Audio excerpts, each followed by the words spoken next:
ओम साई राम। तो क्रम को न तोड़ते हुए चलिए अध्याय नंबर 13 को आज हम पूरा कर देते हैं। तो चैनल को सब्सक्राइब आप अवश्य कीजिए जिन्होंने अभी तक नहीं किया है, और पेज को फॉलो अवश्य कीजिए।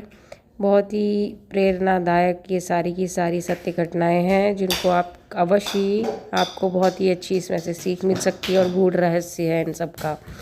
तो बापू साहेब बूटी की एक कथा इसमें आती है। तो जिन्होंने बूटीवाड़ी का निर्माण कराया था शिरडी में तो बापू साहेब बूटी को जो एक बार अमलपित्त का रोग से वो पीड़ित हो गए, तो उन्होंने अपनी अलमारी से कई औषधियों का इस्तेमाल किया, लेकिन कोई भी कारगर साबित नहीं हुई। तो बहुत दुर्बल हो गए वो, इसी कारण के उनकी स्थिति बहुत ही गंभीर हो गई, और वो अब बाबा के पास जाके दर्शन करने में भी असमर्थ थे। तो बाबा ने उन्हें बुलाकर अपने सम्मुख बिठाया और बोले कि उल्टियाँ अवश्य ही रुक जाएंगी। बाबा ने ऐसी कृपा करी कि रोग समूल नष्ट हो गया और बूटी साहब पूर्ण स्वस्थ हो गए। एक अन्य अवसर पर भी वे हैजे से पीड़ित हो गए, फलस्वरूप उनकी प्यास अधिक तीव्र हो गई।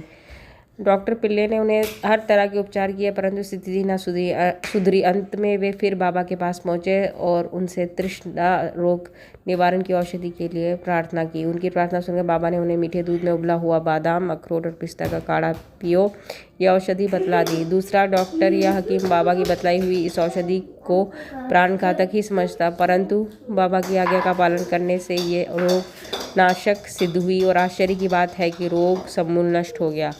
तो जो औषधि थी वो कारगर नहीं थी, लेकिन बाबा के वचन तो जो थे वो हमेशा ही सत्य निकलते थे। सही औषधि जो बाबा के वचन ही थे। इसी प्रकार अब आलंदी के स्वामी की एक कथा पे आते हैं। आलंदी के एक स्वामी बाबा के दर्शनार्थ शिरडी पधारे। उनके कान में असह्य पीड़ा थी, जिसके कारण उन्हें एक पल विश्राम करना दुष्कर था। उनकी शल्य चिकित्सा भी हो चुकी थी, फिर भी स्थिति में कोई विशेष परिवर्तन न हुआ था। दर्द भी अधिक था। वे किंग कर्तव्य विमूढ़ होकर वापस लौटने के लिए बाबा से अनुमति मांगने गए। ये देखकर श्यामा ने बाबा से प्रार्थना की कि स्वामी के कानों में अधिक पीड़ा है, आप इन पर कृपा करो। बाबा आश्वासन देकर बोले, प्रभु अच्छा करेगा। स्वामी जी पुनः वापस लौट गए, और एक सप्ताह के बाद उन्होंने चिट्ठी पत्र भेजा कि पीड़ा शांत हो गई, परंतु सूजन अभी पूर्ववत है। सूजन दूर हो जाए इसके लिए शल्य चिकित्सा कराने मुंबई गए। शल्य चिकित्सा विशेषज्ञ ने जांच करने के बाद कहा कि शल्य चिकित्सा की कोई आवश्यकता नहीं है। बाबा के शब्दों का गूढ़ अर्थ हम निरे मूर्ख क्या समझें। ओम साई राम।